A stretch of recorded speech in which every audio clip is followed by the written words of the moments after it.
উদাসীন অবস্থায় রয়েছে সিপাহীজলা কেন্দ্রের ডিডিআরসি এবং ওই কেন্দ্রের ডিডিআরও ডক্টর নিলয় দাস।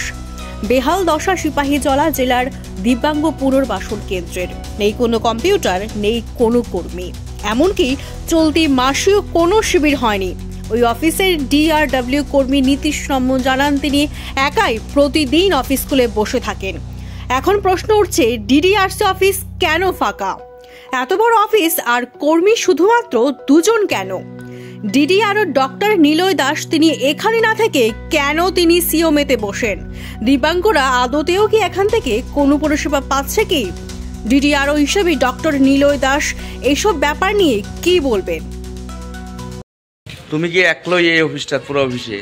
আমি আপাতত একাই থাকি, আর দুজনে আছে, দুজনে আগরতলাতে কাজ করে, সার্টিফিকেটের জন্য কাজ করে। আপাতত আমি একটাই দরজা খুলে বসে থাকি। এই বেহাল দশা করে এই ডিডিআরসি আপাতত সাতটার করতে পারবো। আমি রোজ আইসা দরজা খুলে বসে থাকি। আমি তো গ্রুপ কর্মচারী, ডিআরডব্লিউ কর্মচারী, আইসা দরজা খুলে বসে থাকি। আমি তুমি এই অফিসার না? আমি এই অফিসার বলতে আপাতত আমার এখানে দিছে সিএম অফিস থেকে আমার আপাতত এখানে দিছে, এখানে থাকি এখন। আর যারা আছে মানে পুরা এইভাবেই বন্ধ করে থাকে। আর এখানে স্টাফ দেওয়া হয়েছে দুজনের থেকে দুজনেই আগরতলা কাজ করে। তুই মানুষ আইয়া এই জেলার দিব্যাঙ্গ মানুষরা আইয়া কই কার লগে যোগাযোগ করে?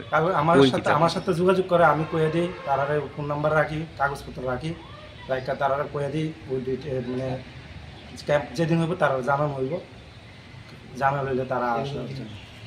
তোমার সিএমও স্যারে এইদিকে ইয়া করেছে না? আমরা এমনি আপাতত অর্ডার করে দিছে, তারা স্টাফ নাই, কেউই নাই অফিসটার, কোনো স্টাফ নাই, শুধু তোমার সিএমও স্টেনে বয়সে না? তোমার নামটা কি তেমনি? আমার নাম নীতিশ রমন। আর এন ডিডিআরও তার নাম কি?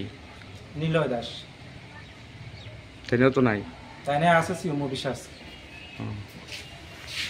এই হাল ডিডিআরসি।